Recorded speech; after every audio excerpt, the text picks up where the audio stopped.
ظلمەتی وایان لێ کردووە کە ئەمەلیان نەماوە بەم حکوومەتە بتوانن ئەنجام بدەن لەبارەوە مردنیان پێ توشترە تا لە ژیانی دەوڵەت.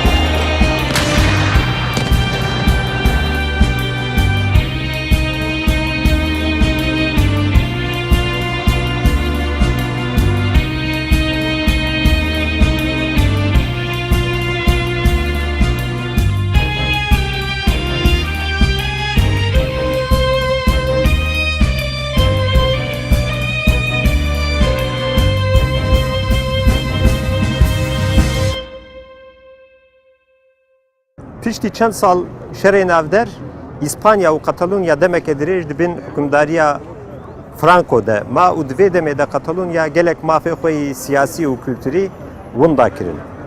Ev heykel piştî hukûmdariya Franco vegerandina demokrasî li Katalûnya temsîl dike. û ji bo bîranîna Serokwezîrê Katalûnya û parêzgehê Katalanîzmê Francesc Macià hatiye avakirin.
بە بڕوای ئێمە یاساکانی ئیسپانیا سەرڕای ئەوە یاساین بەڵام نافەرمین یانی یاساین بەڵام لایەنگری لایەنیشی دیاریکراویان پێوە دیارە هەر بۆیە تەنها ڕێگەی خەباتکردن و شەڕکردنمان لە پێناو مافەکانماندا بەرەنگاربوونەوەی ئەو سیستەمە بوو بە تاکلایەنی بەمەرجێک لە ڕێگای دیموکراسیانە و ئاشتیانی خۆی لا نەدات لەم ماوەیەدا ئەگەر ئیسپانیا وتی بۆستن ئێمە ناوەستین چونکە ئەم خاڵە هەمیشە بە نەمری ئەمێنێتەوە بە هەوڵە دیموکراسیەکانی خۆمانە و خاڵا گۆڕین.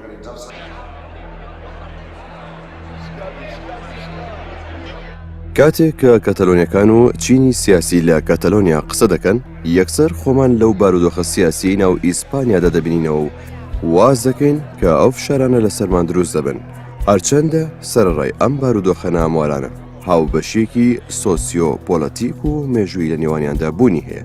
لە ساڵی 1970دا کاتێک ڕەژنووسی دەستور لە ئیسپانیادا پەسەندکرا سیستمێکی پەرلەمانی بۆ وڵاتەکە دانرا کە لە 7 ناوچەی سربەخۆ و 2 شاری سربەخۆ پێک هاتبوو. کاتەلۆنیەکانیش کە دژی ئەم فراهەرێمی وڵات بوون لەم بارودۆخە زۆر نیگەران بوون.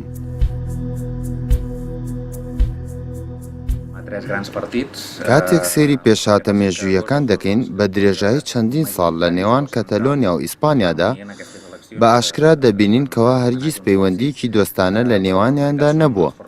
ئیسپانیا هەرگیز لە ناوخۆی خۆیدا ڕازی نەبووە کە گەلی ئیسپانی بەسەر نەتەوەی جیاوازدا دابەش بن و ڕێکخرا و دامەزراوی تایبەت و کللتوری خۆیانیان هەبێت.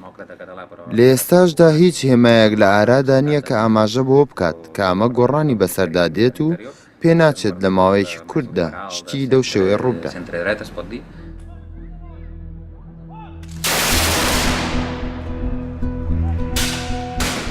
بەهۆی ئەوەی کە بارودۆخەکە بەم شێوەیە بووە بە درێژایی مێژووی چەندین ساڵەی سیاسی لە کەتەلۆنیا هەوڵدان بۆ بارودۆخێکی نوێ یان دەوڵەتی سربەخۆ بەردەوام لە ئارادا بۆ هیچدا نەمرکاوەتەوە. ئەو هاوکاریە ئابووریەی کە ناوچەی باسک و کەتەلۆنیا دیدات بە ئابووری ئیسپانیا ئەم ناوچانی لای ناوەندی ئیسپانیا بە نرخ کردووە و ئەو مشتومڕانی کە باز لە داماڵێنی خەڵکو و دانیشتوانی ئەم ناوچەیە کەن لە سایی ئەو باج و سەرانی کە ناوەندی ئیسپانیا لە دانیشتوانەکەی وەردەگرێت لە سەدەی 19ەوە هەر بووە بە باس و خواستی نێو خەڵکەکە. ئەومان بۆ دەرکەوتوکەوە حکوومەت و ڕێکخراوەکانی ئیسپانیا تاوەکو ئێستا هیچ نیازێکی نییە بۆ چارەسەرکردنی کێشە بنچینەیەکان. کێشەی سەرەکی لێرەدا ئەوەیە ئەمانە ئەیانەوێت سیستمێکی دیموکراسی وا دروست بکەن کە هەموو ئەو نەتەوە جیاوازانەی کە لە ئیسپانیادا دەژین لەلایەن حکوومەتی ئەو وڵاتەوە لە ڕووی ئابووریەوە بەکار بهێنرێن و پارەیان لێ بکێشنەوە بۆ ئەوی خۆیان بە ئاسوودەیی بژین. بە هەمان شێوەش لە کەتەلۆنیادا بارودۆخەکە زۆر لەمە باشتر نییە. خەڵکی ئێرە بەهۆی ئەم بارودۆخە خراپە ئابووریە و نەریتە کۆنەکانیانەوە پاڵپشتی لە سەربەخۆبوونی ئەم هەرێمە دەکەن. کاتێک لە مانگی 11 ساڵی 1975دا جەنەڕاڵ فرانکۆ گیانی لەدەستدا، ئیسپانیا لە مێژ بوو ئامادە بوو بۆ گۆڕینی سیستمی ڕژێمی و زۆرینەی کۆمەلگاکە. لە دوای فرانکۆوە لەسەر ئەوە ڕێکەوتن کە دەبێت گۆڕانکاری لە سیستمی ڕژێمی ئەو وڵاتەدا بکرێت.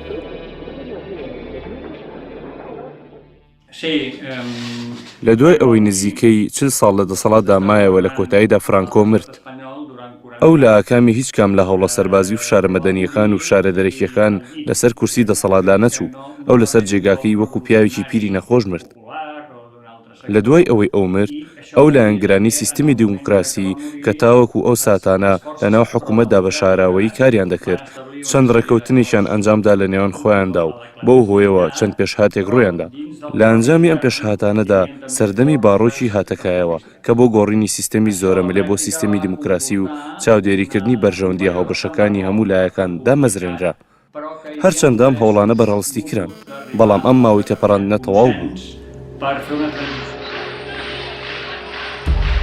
سەرەڕای دەستوری ساڵی 1970 و پرۆژەی یاسایی سربەخۆیی ساڵی 1970 نەکاریگەری فرانکۆ لە ناو حکوومەتدا بنبڕ بوو، نەخەباتی کەتەلۆنی و باسکیەکان بۆ مافەکانیان کۆتایی هاتبوو، نە پەرزدانەوەی حکوومەت بۆ ئەم خەباتی ئەمان کۆتایی هات. ئەمەش بۆ هۆی ئەوەی کە خەباتی کەتەلۆنیەکان بۆ سربەخۆیی بەردەوام بێت و بچنە قۆناغی ڕێفراندۆمەوە بۆ ڕاگەاندنی سربەخۆیی خۆیان.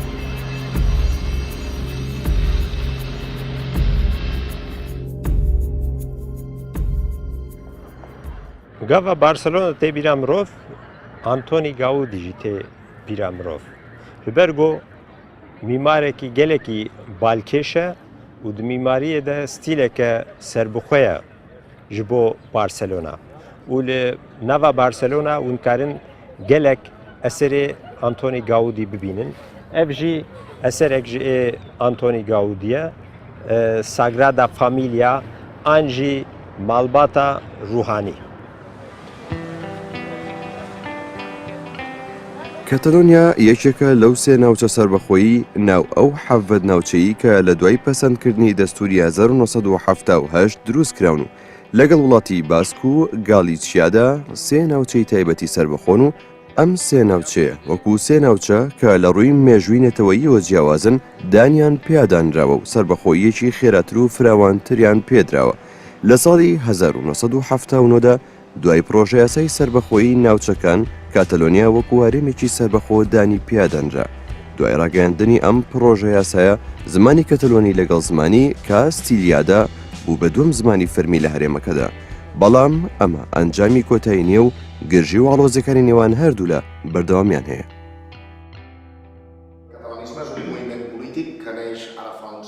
ڕەوتی سیاسی و خەباتکارانی کەتەلۆنی بەردەوام لە هەوڵ و تێکۆشاندا بوون تاوەکو دەوڵەتێکی سربەخۆ دامەزرێنن کە تیایدا خەڵکی کەتەلۆنیا وەکو ئیسپانیا خاوەنی دەسەڵاتێکی دیموکراسی و خۆماڵی خۆیان بن.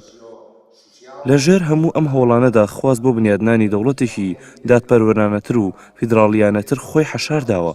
لەم 5-6 ساڵی دواییدا خەڵکی کەتەلۆنیا پاشگەز بوونەوە لەوەی کە نوێگەری لە دەوڵەتێکدا بکەن کە خواستی گۆڕانکاری تیادا بەدی ناکرێت. لەبری ئەوە بڕیاریاندا کەوا لەو شوێنەی خۆیان تیایدا دەژین کۆمارێکی دیموکراسی دابمەزرێنن.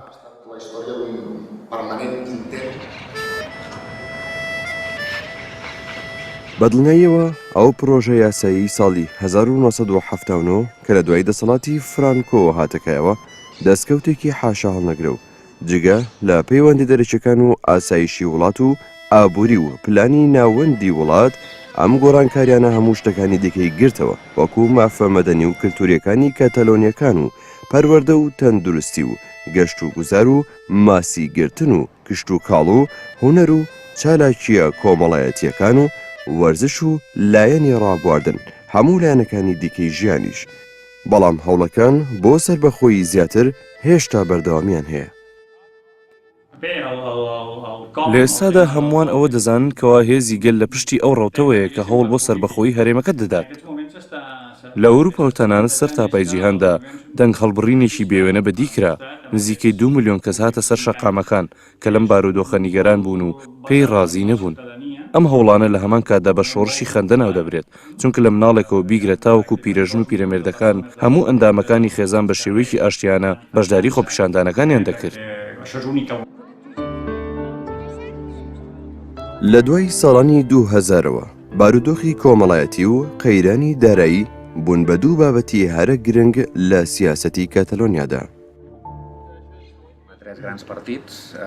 لە کەتەلۆنیادا 3 پارتی گەورەی سەرەکی هەیە کە لایەنگری سربەخۆین و لە هەمان کاتدا خاوەنی زۆرینەی دەنگەکان و لەم هەڵبژاردنەی دواییدا دوان لەم پارتانە کە 2 پارتی ناوەندین کوتلەیەکی هاوبەشیان لەژێر دروشمی ژێت پێرسی پێکەوە لە پێناو بەڵێدا پێکهێنا و هێزی خۆیانیان کۆ کردەوە و پێکەوە بەشداری هەڵبژاردنەکانیان کرد. دووەم پارتی هەرە گەورەی لایەنگری سربەخۆیی پارتی چەپی کۆماری کەتەلۆنیایە. سێم پارتی گەورەی لایەنگری سربەخۆیی کە لەناو ئەم کوتلەیەدا نیە پارتی چەپی ڕادیکاڵیە کە ئەویش پارتی یەکێتی گەلە لە CUP. لە هەڵبژاردنەکانی ساڵی 2003دا پارتی چەپی کۆماری کەتەلۆنیا گۆڕانکاری لە بارودۆخی کەتەلۆنیایی وەکو دروشمی سەرەکی بەشداریکردنی لە هەڵبژاردنەکان بەکارهێنا و هەردوای پێکەوەنانی کوتلەی سیانەی جەنەڕالیتات ئەمانەی کرد بە بنەمای خۆیان ناساندنی سمبولی سیاسی کەتەلۆنیا، زیادکردنی دەسەڵاتی دامەزراوە کەتەلۆنیەکان و زیادکردنی دەسەڵاتە داراییەکان و پێشنیاری دووبارە داڕشتنەوەیان کرد بە بنەمای کاریان. ئەگەرچی کەتەلۆنیا خاوەنی هێز و توانای پێویستە بۆ ئەوەی خۆی بەڕێوەبرێت، بەڵام لە ڕووی یاسایی و بەرگری و پەیوەندی نێودەوڵەتیەکان و پەروەردە و تەندروستیەوە و ئەو لایەنانی کە خزمەتگوزارین تاوەکو ئێستا توانای تەواوی نییە بۆ خۆبەڕێوەبەری. بڕیارە سەرێکیەکانی ئەم ناوچانە لەلایەن ئەنجومەنی نوێنەران لە مەدریدەوە دەدرێت و لەلایەن دەسەڵاتی ناوەندەوە بەڕێوە دەبرێت. لە کۆمەڵگا سەربەخۆکانە ئەتوانرێت یاسای زیادە بۆ یاسا سەرێکیەکان دەربکرێت.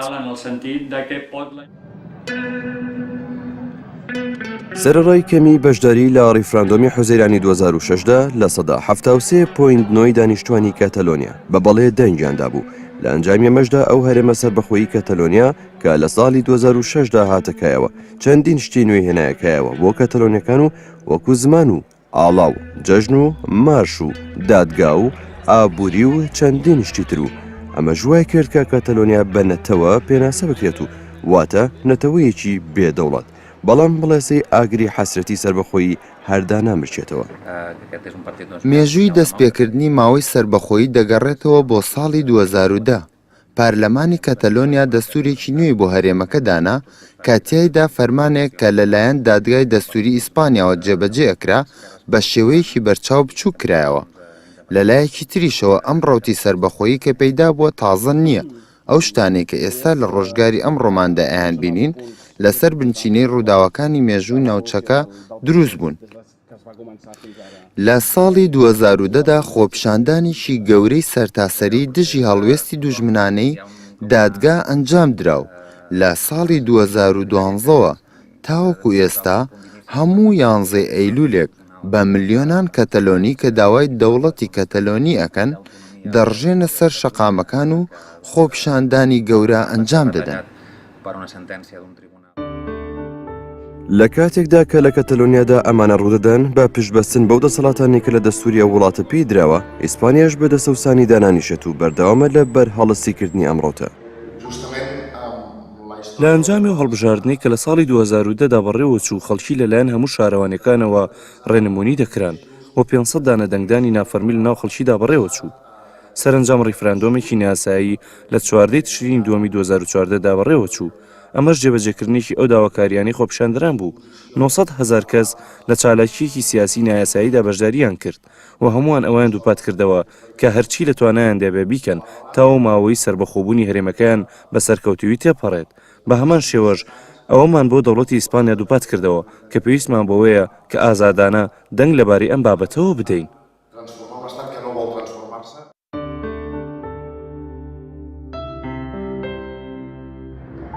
گاوا ریاوە بارسلۆنا بکەوێ دەبێ ون سلااوێکی بدن ڕافایل قەسەنەوەژی ڕافایل قەسەنەوە di salên 1713 û 1714 de walî û kumandanê Barcelona bû û di şerê 1713 û 14 de nêzîkî sal û nîvkê jî Barcelona parastiye lê mixabin di dawî de Barcelona dikeve.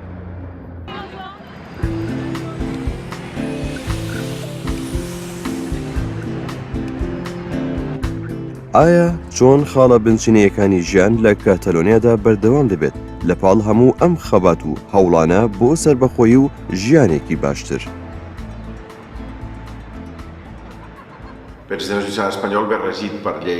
سیستمی دادپەروەری ئیسپانیا بە گوێرەی یاساکانی ئیسپانیاوە دیاری دەکرێت. ڕێخستن و داڕشتنەوەی ئەم سیستەمەش لەلایەن دەسەڵاتدارانی ناوەندی وڵاتەکەەوە دیاری دەکرێت. پاڵێوراوان لە ڕێگای تاقیکردنەوەی فەرمیەوە دادەمەزرێن. ئەندامی بەڕێوەبەری ئەم سیستەمە بەگشتی لەو کەسانە پێک دێت کە لەلایەن پەرلەمان یاخود دەستەیەک لە دادوەرانەوە هەڵدەبژێرن. بۆ چەسپاندنی دادوەری لە وڵاتەکەدا تەنها توانای مادی دەتوانێت دابینی بکات. ئەرکی دادگای دەستوری ئەوەیە کە ئەو یاسایانە لەلایەن حکومەتی ناوەند یاخود هەرێمەکانەوە دەردەکرێن بەراورد بکات بە دەستوری وڵات لە گونجانیان بکۆڵێتەوە لە ڕووی دەستوری و یاساییەوە چارەسەری ناکۆچیەکانی نێوان ناوەند و هەرێمەکان بکات و لە بارودۆخێکدا ئەگەر دەسەڵاتدارانی ئەم وڵاتە مافی خەڵکیان پێشێل کرد بەرگری لە هاوڵاتیان بکات و لێپێچینەوە لە دەسەڵاتداران بکات. لایەنی ئابووری خاڵێکی گرنگە لە ڕوانگەی پەیوەندەکانی کەتەلۆنیا لەگەڵ وڵاتانی ناو یەکێتی ئەوروپا و ئیسپانیادا لە کاتێکدا بەهۆی ئەو توانە ئابووریانەیەوە سەرنجی وڵاتانی دیکەی ناو یەکێتی ئەوروپا بەلای خۆیدا ڕادەکێشێت. ئیسپانیا ئەم هەوڵانەی کەتەلۆنیەکان بۆ سربەخۆیی و باسکردنی ئابووریەکان بە سوکایەتی دەزانن بۆ شوناسی وڵاتەکەی خۆیان.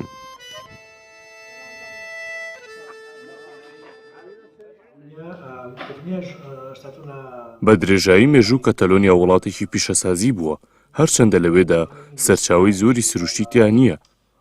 بەڵام لە سایی ئەم پیشەسازیە ئابووریەوە پەرەی سندووە بە تایبەتی پیشەسازی ئاوەڕۆیی کە بە شارەزاییکی زۆرەوە سوودی لە ڕووبارەکانی هەرێمەکە وەرگرتووە.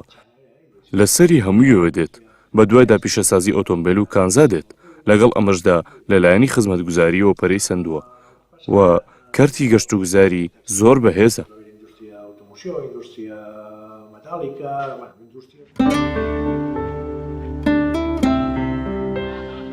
بەڵام سەرڕای ئەم سەرچاوە ئابووری گرنگانی کە باسمان کرد هەژاری و بێکاری زۆرە و بەهۆی ئەمانەشەوە کۆچ زۆرە لە ناوچەکەدا. لەلایەکی تریشەوە لەگەڵ ئەو زۆرینەی کە ئەم هەوڵی سربەخۆییە بە سوکایەتیکردن و زیان دادنێن بۆ ئابووری وڵاتەکە گروپێکی بچووکیش هەیە کە لە بەشێکی گەنجان پێک دێن کە ئەو سربەخۆیی کە حکوومەتی کاتۆلێنی داوای دەکات ڕەت دەکەنەوە. پێیان وایە باسکردنی بەردەوامی ئەم بابەتی سربەخۆییە ئامانجی ئابووری لە پشتەوەی و بەردەوام دووپاتی دەکەنەوە. لە ڕۆژگاری ئەمڕۆماندا لە کەتۆلۆنیادا چینێک هەن کە هەم کار دەکەن و هەم لەژێر هێڵی هەژاریەوەن لە 11 دانیشتوانەکە پێک دەهێنن. ئەو شوێنکارانی کە سەردەمانێک تیایدا خاوەنی کارێکی بەردەوام بوون یاخود ئەیانویست ببنە خاوەنی بەهۆی ئەو سیاسەتمەدارانی کە شوێنیان کەوتبوون لەلایەن خاوەنەکانیانەوە دیار نەمان. لەم ڕۆدا کە بەشێکی زۆری کرێکارەکان لە کارێکی کاتی کە بۆ ماوەی 3 مانگ یان 12 مانگ دەستیان دەکەوێت کار دەکەن و ژیانیان بەم بێسەروبەریەوە بەسەر دەبن. دەرکردنی بەردەوامی کرێکاران لە کۆمپانیەکان کاریگەری نەرێنی لەسەر توانای دەنگ هەڵبڕین و خۆپیشاندانیان داناوە. بەتایبەتی بۆ نەتەوە بێدەوڵەتەکان بۆ ئەوەی وەکو خۆیان بمێننەوە یەکێک لە بنەما سەرەکیەکان زمانەکەیانە.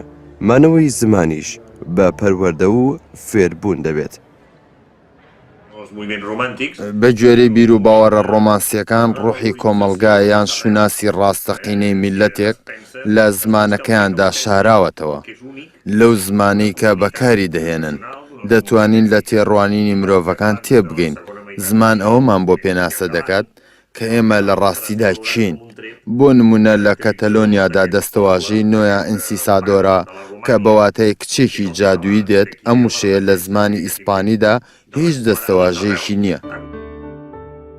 ئێستا با باسی زمانی کەتەلۆنی بکەین کە هەم یادەوەری و هەم هۆکاری مانەوەی کللتوری کەتەلۆنیە. زمانی کەتەلۆنی لە زمانی ڕۆمانیەوە دروست بووە. ئەم زمانی کە یەکەمین دەستنووسەکانیمان لە چاخەکانی ناوڕاستەوە دەستکەوتووە. لەو ڕۆژەوە تاوەکو ئێستا چەندین نووسەری گرنگ و گەورە شاکاری گەورەی پێنووسیوە. ئەتوانم بڵێم کەوا گرنگترین نووسەری زمانی کەتەلۆنی ڕامۆن لولە کە لە سەدەی 13دا لە دوورگەی ماژۆرکادا هاتۆتە دنیاوە. زمانی کەتەلۆنی لە ناوچەکانی دیکەی وەکو ماژۆرکا و ڤالانسیاشدا قسەی پێدەکرێت. لە هەمان کاتیشدا لە بەشێکی بچووکی ئەراگۆن و باشووری فەڕەنسا کە بە پیرەنەکانی ڕۆژهەڵات ناسراوە لە ئەرگرو کە شارێکی بچووکە لە دوورگەی ساردینیا ئیتاڵی قسەی پێدەکرێت. لە ئامادەیەکان و زانکۆکاندا ئیسپانی زۆر بەربڵاوە. ئەگەرچی لە کۆمپانیا و دامەزراوە تایبەتیەکاندا ئیسپانی زۆر بەکاردێت، بەڵام لە دامەزراوە خۆجیەکانی ئەو ناوچەیەدا کەتەلۆنی کاری پێدەکرێت.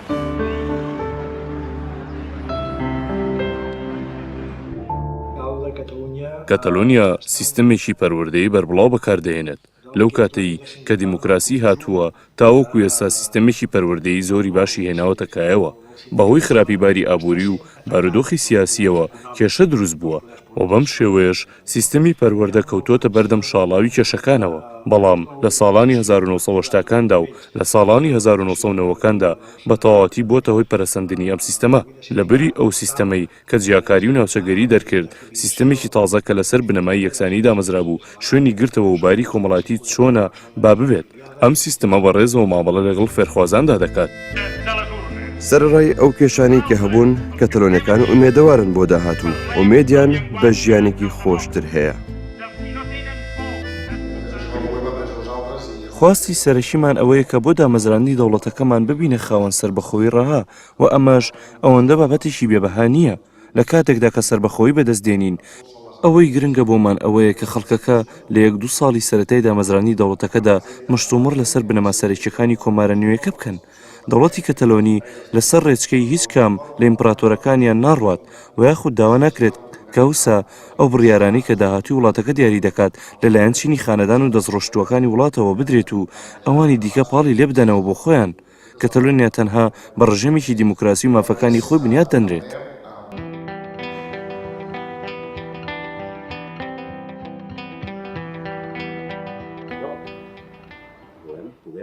بە درێژایی چەندین ساڵ لایەنگرانی سربەخۆیی کەتەلۆنیەکان هەبووە. کاتێک من مناڵ بووم باشم لە یادە کە خەڵکی باسی ئەم بابەتیان دەکرد و هەوڵیان دەدا ئەم ئامانجە بەدی بهێنن. لەم 5-6 ساڵەی دواییدا ئەم باسانە زیادی کردووە. ئامانجی سەرەکی لە ژێر ئەمەشدا ئەوەیە کە بە شێوەیەکی سربەخۆ بژین و وڵاتێکی تازە بنیاد بنین کە دادپەروەرتر و دیموکراسی و پەرەستەندنی زیاتری پێوە دیار بێت و لە ڕووی سیاسیەوە خۆی تازە بکاتەوە، بتوانێت بە تەنها ڕوبەڕووی کێشەکانی خۆی ببێتەوە. بەهۆی هەوڵەکانمانەوە دەزانین کە ئەم ماوەیە چەندە سەخت و دژوارە کە تیایدا تێپەڕ دەبین. نویسکارên mezin Brîtanî George Orwell di kitêba xwe yî Silav li Qetelûnya'da dibê gava salan 1906 ez hatim Barcelona dibin destê karkeran de bû û her deverê Barcelona bi alên sor ê karkera alê sor û reş ê anarşîsta hatibûn xemilandin. Îro dîsa gelek binayê Barcelona bi alên Qetelûnya hatine xemilandin lê alên anarşîsta sor û reş gelekî kêm in. Lê em karin bêjin got di tarîxa Qetelûnya'da ew hereketa anarşîst cihekî baş digire û mînakeke gelekî balkêş e ji bo gelên dinyayê ji bo jiyaneke din. Mixabin êdî em diçin lê berî got em herin em ê avekê ji Barcelona bixwin. Di folklora Qetelanan de ku hûn zanin folklor jî tarîxa devikî a gelan e, dibê gava hûn avekê ji vê avê vexwin hûn ê li Barcelona evîndar bibin û hûn ê carekê dî vegerin Barcelona. Ji ber wê yekê em jî em ê avekê vexwin ji bo ئیدی زوو ئەم vegeriن بارسلۆنا.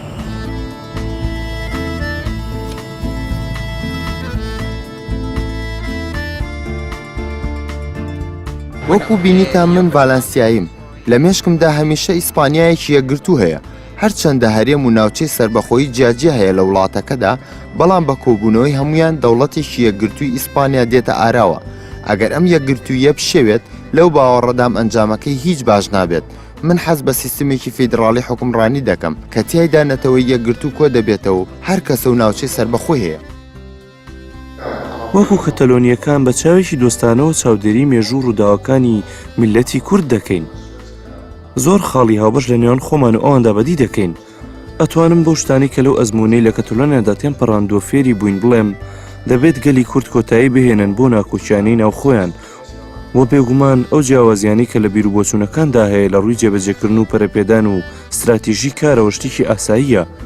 بەڵام ئەوەی هێزەنیارەکان چاوەڕێین ئەوەیە ئەم جیاوازیانە بێتەوەی دابەشبوون و گورژی و ئاڵۆزی لە نێوان ماڵی ناوخۆدا.